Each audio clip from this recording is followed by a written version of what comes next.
Actually, and I do have a lean, so stay tuned. Colorado State, that's who it was.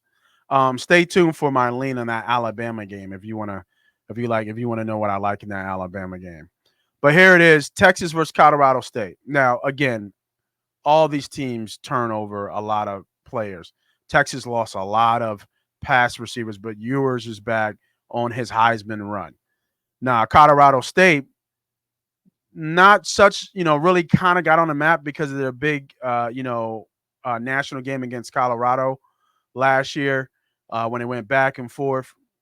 Travis Hunter got hurt that game, but they do return their top pass catcher and their quarterback, Colorado State, from last year. So that is good from a continuity standpoint. They lost their tight end. I think he was drafted by the Saints, which is kind of really good for them as well. But, Texas lost Baxter. I think he was injured, out for the year, if I'm not mistaken. Brooks is out. So what they typically do from a running standpoint is a question mark, I would think, at this point. So when you look at that and see what this matchup is, after Sanders just threw for 450 yards, in last night's game, I have a feeling that Texas is going to come out here and throw the ball a little bit here. I think they're going to throw the ball. They're going to see what their run game is like against this Colorado State defense, which is really, really not good at all. And they can't even run the ball either. But I do believe, what's his name? Jaden Blue is going to get the start. But, like I said, I think they like Nick Sanders. He was a top recruit coming in as well. I think he was the second best running back in the country last year. So, and don't forget, Arch Manning is in the background there as well, who's still there. But Quinn, it's going to be the Quinn Ewers show, and he's going to be leading this team with his Heisman case.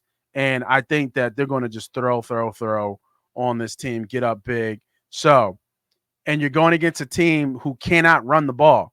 Colorado State last year, their top rusher only had 400 yards rushing, and now they got to go into Texas against that team and that audience and those fans on a national stage in Austin, Texas, DKR, Texas, Memorial Stadium. Man, come on, man. 92? Ha! Texas Heat, baby. Come on, man. Come on. So what I like in this bet here, it's my third best bet of the day. We're going to go Texas first half. Now, a little juicy, right? Minus 125, right? So it's a little juicy. You're going to have to pay a little bit for it. But we're going to go Texas minus 20 and a half. I think Texas is up. I expect this line to grow. I don't expect this line to be here. So if you guys want to get on this bet, you got to jump on it now. Because once it gets to 21 and a half, like, you don't really like that too much, right? But I don't think Colorado State is going to even score in the first half, to be honest with you. So I can see this being really like 28-21 sounds like really like a lot, right? Like that sounds like right there. Even 24-3 is right there, right? So I like Texas here minus the 20 and a half. Even and this is getting juicy. So shop around a little bit, maybe look at another book, see if you can find it. But I think this is a really good line here at 20 and a half. So I'm putting a unit on that. I'm sorry. 125 to get the full buck on there. Unit in 25 cents, as they say, on Texas minus 20 and a half. Now, for my next best bet. Well, no, I'm sorry. For my next lean. I apologize. Now, I've been looking at this game a lot. And this is that Western Kentucky versus Alabama game. Okay. And I feel that so Western Kentucky, the only reason why I like this game, because Western Kentucky is going to throw the ball a lot. It's going to be 98 degrees, right? It's going to be hot as hell. But what Western Kentucky got, they got the North Texas quarterback, TJ Finley, who's been bouncing around for a little bit in the portal here. And he went from LSU, Auburn, I'm sorry, not North Texas, Texas State. And he had a crazy year last year at Texas State, almost 3,200 yards, 24 touchdowns, and 8 picks. So he's not big of a rusher, but he's a big, really good quarterback. And that changes a lot for the Western Kentucky Hilltoppers, I believe, who is a pass first offense.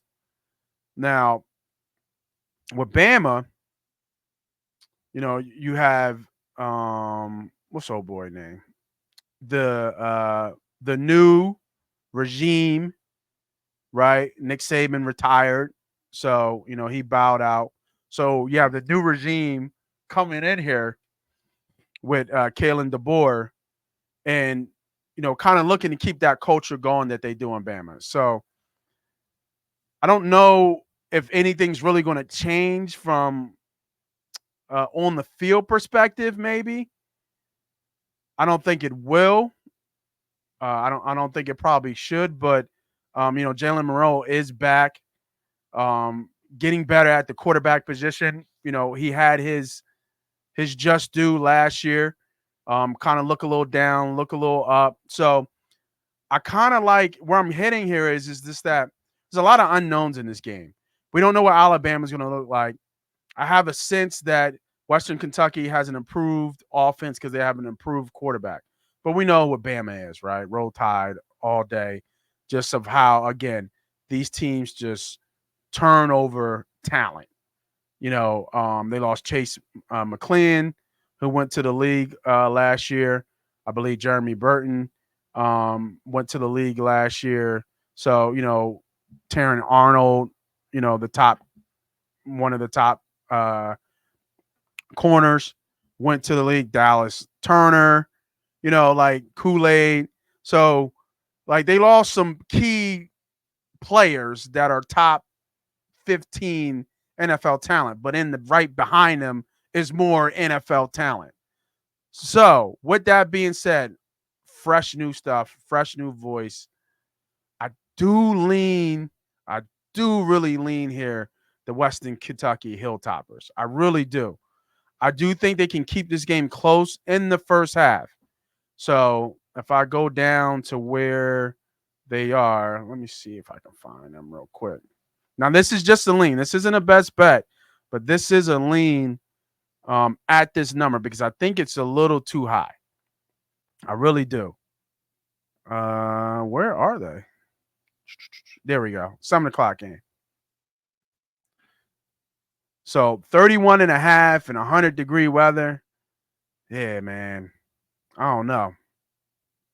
So, but I like the first half, though. I think it was 19 and a half last year. 19 and a half last time I checked on it. I really like the 19 and a half. I could see this game being like 21-7 in the first half. Even 21-3, in the first half. I think Western Kentucky is going to be able to move the ball a little bit because I do like their quarterback in Finley. I think he's ready. He's played in big time programs. So I don't think seeing Alabama is going to be a big shock to him, in my opinion. And Western Kentucky can't really run the ball. So they're going to be throwing, which is his strength anyway. So this would be a light play for me. It would be half a unit, but just a lean. Just a lean with Western Kentucky plus 19 and a half. I know it's supposed to be really, really hot in Bama. So I don't know, man. I think they might surprise. It's just because I kind of like Lane. With Finley over Monroe. That's how I'm looking at that, right? That's how I'm looking at that game. So when I'm looking at it like that, I'm like, But you got to give the talent, obviously, to Bama, right? We already know that. But Brian Denny Stadium, Tulsa, Alabama is going to be pretty crazy. It's going to be hot. So I think Western Kentucky is going to. I think they're going to give y'all a shock at Bama. I really do. I wouldn't touch the money line, right? For my bet small, win big betters, you can play. You dabble a little bit, but I would kind of. I might leave that one alone for now. So, with that being said, let me get my review back here. Those are my best bets of the day. Let's run them back real quick for you guys. So, two-leg teaser. We got Penn State at 5.5, I think it was. I know 2.5. It was a 5.5 teaser, two-leg teaser, the spread and the total under. Give me Ohio State, 48.5, straight up, up and down, like 630. And then give me Texas first half, 20.5 on the first half. And then I lean Western Kentucky at 19.5. And I lean Western Kentucky full game at 31.5. I think they can keep this game a little bit closer, especially with that heat there. I think Bama slows down a little bit. It'll be interesting to see how Monroe does, against a team that might be able to answer him back. Now, they were amazing last year, so I'm not taking Monroe's a gamer and he's a quarterback, but I still think he has some growing to do, and we'll see what this Alabama team and this new Alabama regime without Nick Saban looks like moving forward. So if you guys like all the best bets and all the bets that you guys have seen so far, man, make sure y'all hit that subscribe, hit that like, hit that follow, do all that good stuff. Fuck an algorithm up. Make sure y'all tell a friend to tell a friend, because this is Moss Money. This is MoneyPot Betting. Good luck. Happy betting. We will see you guys next week.